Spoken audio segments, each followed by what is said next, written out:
to be an overview on how to install LT4 in a C10 the way I recommend to do it.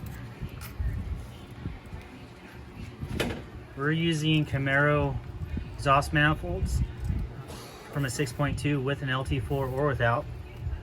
They're the same. Engine mounts, I suggest using ICT billet LT to small block Chevy mounts and use clamshells. Next, we got the accessory drive. So this is a stock LT4 Camaro drive with the Camaro balancer down there, the LT4 balancer. And then this is the ICT billet add-on to add power steering to it. Next, you need to get your supercharger onto the engine. You'll use ICT billet LT4 to LT1 cylinder head adapters. The bolts they supply are too long unless they fixed it, but I had to shorten all the bolts by 1/4 of an inch. What happens if they're too long, when you go to tighten it, they go through the adapter and they'll hit the cylinder head, and it's just a flat spot, so it starts lifting the plate up. So you make sure when you bolt these down, the plate doesn't lift up, or else you have huge vacuum leaks, you'll make no boost. You'll have lots of issues.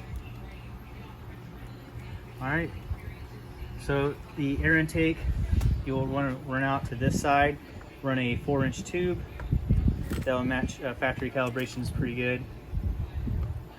You'll want to have your LT4 intercooler pump in decent position. I chose to mount it here. It's really important. I didn't do the best job, but the pump needs to be lower than your reservoir here. If not, you'll never bleed it out. I had to pick up this reservoir and hold it up about 8 inches and bleed it that way. So make sure that pump is lower than the lowest port on your intercooler reservoir.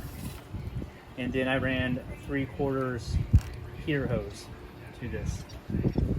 You'll need an intercooler. I found just a generic one off eBay.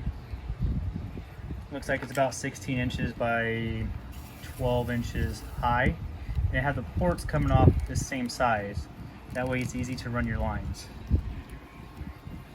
And you don't want anything too thick or your grill won't fit. So this is about as thick as you can get.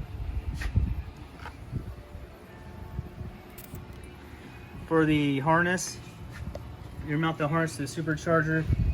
It only installs one way really. You'll run your main trunk behind the power steering pump and over here. And this is how the computer is mounted along the core support. And you want to use my easy mount brackets, and then the fuse panel goes above it. Super easy. I didn't have a overflow reservoir for the radiator. And you can also tee it to your supercharger intercooler reservoir here.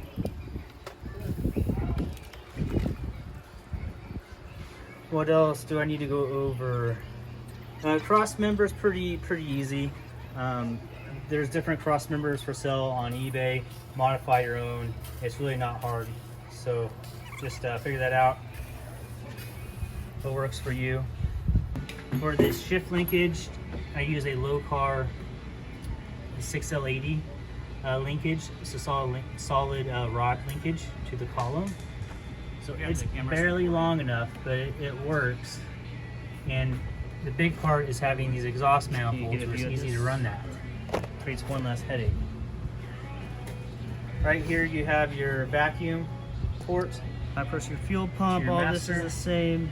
No DOD. On all just harnesses got oil pressure. From now on, you can leave. So down here, I thought that was hooked up like oil pressure as well, but and that must be, I guess, this temperature valve, which is odd because it's a full pin sensor. I have been bypassing that. You can see the solenoid's not even on there. It's just the wastegate itself. I just have it running off vacuum. And this is the only side on the left is the only side that receives vacuum. Next, you want to have a radiator. It's called an LS swap radiator, but all you care about is you want the outlets on the same side. See how you have plenty of clearance? It's really easy. And this is a universal one off eBay.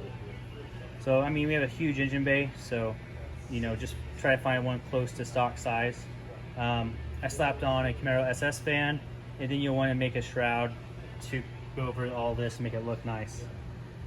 But this fan is super overpowered. It'll work great. This pulley is not stock, it's aftermarket. It's Grip Tech made in California. This one happened to have that when I bought the Supercharger that way. But you can change your pulley ratios and stuff like that. What else? The intercooler pump for power, you can either hook it to ignition, or on mine I have it daisy chained off the fuel pump.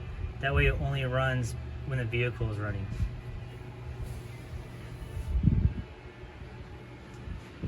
And that's just a quick overview on what you do.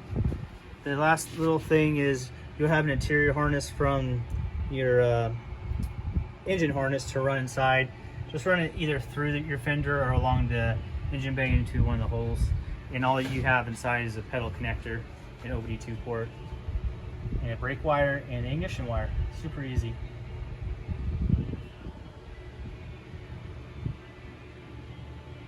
So I hope this helps you guys that are wanting to do this.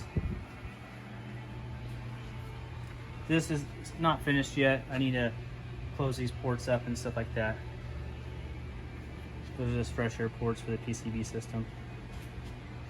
Oh, on the engine placement, I'll talk about that real quick. You see there's plenty of room back here.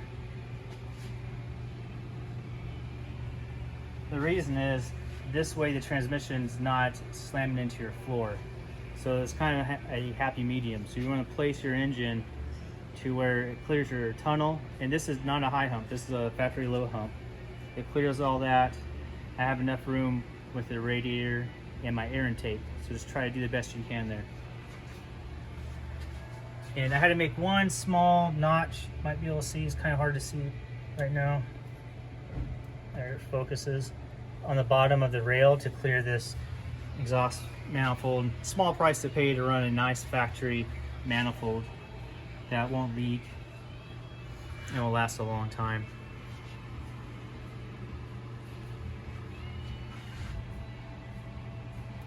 But that's about it.